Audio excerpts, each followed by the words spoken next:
Great weekend. It was a pretty wet day yesterday, so hopefully you got your outdoor plans in Saturday. For the next couple of days, we're definitely drying things out, but temperatures are going to be feeling a little bit colder for us, especially compared to what we were over the weekend. Kind of got a taste of that today. If you were outside this afternoon, it was not warm by any means. We had sunshine, though. It did feel okay. Just saw our temps top out into the 50s. Now, morning temperatures over the next couple of days getting down into the 20s, especially if you live away from the city. So places like Bushfield, Thompson, Saluda are cold spots. Those will be down near 26 degrees and still most likely seeing the 20s again Wednesday morning. And as we head into Thursday, seeing a few more clouds, and that likely will keep us in the 30s. But over the next couple of days, temperatures remaining below average, several degrees below average at that. So 20s over the next couple of mornings. Afternoon highs will remain in the mid 50s Tuesday. Should be able to get a little bit closer to 60 by Wednesday, but still just going to be on a little bit on the cool side. All thanks to high pressure moving in. So high pressure is just going to be sitting on top of us tonight, bringing us calm, clear conditions. That's why our temperature is really cooling off efficiently tonight. And then this next front moving across the Midwest, that's going to push through Wednesday night for us, just bring us a few more clouds and reinforce that cold air again into Thursday and Friday. So morning temperatures most days this week will actually be near or below freezing it's not until the weekend that we do get morning temps back into the 40s. So by the weekend, that is when we're looking at our next chance for rain as well. Unfortunately, we've just been locked into this pattern to where the rain's kind of showing up every 7 days, and of course, it just timed out for that weekend. Before tomorrow, clear skies, sunshine, temps on the cool side the first part of the day, and afternoon highs remaining into the 50s, and just seeing a few high-level clouds show up into the afternoon.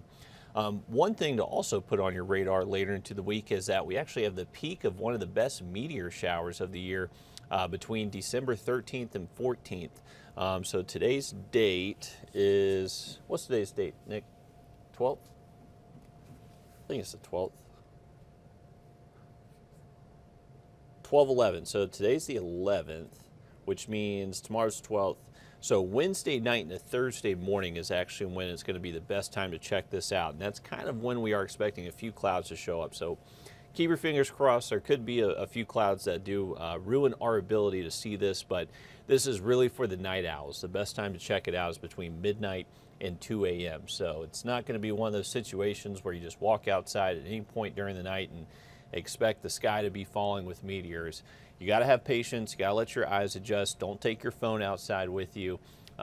It's really just all about patience and just enjoying some good night sky scenery. So if you want to check that out, obviously you want to get away from the city lights, try to get to a rural spot. That's where you're going to have the best chance of seeing those later into the week. So that's Wednesday night and a Thursday morning, your best opportunity.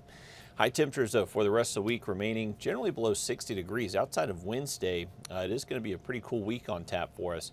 We're just going to see our little dip in our jet stream continue to be over the eastern U.S. That's keeping our temperatures cool. As we move into the weekend, you can see our next incoming just little dip in our trough. So that's what's going to be bringing us not only the ability for slightly warmer temperatures this weekend, but expecting that chance for rain most likely by Sunday. So looking ahead at our two global models, we've kind of been doing this over the past couple of weeks, just looking ahead, what are the models showing moving ahead into the weekend? Completely different scenes from both models. So the GFS model thinks low pressure is going to be around, rain chances are going to be high. The European model keeps that area of low pressure much further south, all the way down centered kind of towards Key West and the Everglades, whereas the GFS model keeps that low centered around Tampa. So a big difference on where this area of low pressure ends up, and its eventual track will determine if we see rain or not. So right now we're keeping a low chance of rain on Sunday, but it is still 7 days away, 6 days away, so things can definitely change. So if you do have outdoor plans Sunday, just make sure you're staying up to date on the forecast the rest of the week. You can see for the next 7 days, though, no big warm up in sight. Temperatures staying at or below average for the next 7 days. And outside of Sunday, not much rain in our forecast either. So good for getting outside if you have anything outside you need to do over the next couple of days. Hopefully you have a great night. We'll have some more updates for you coming up on News 12 at 11.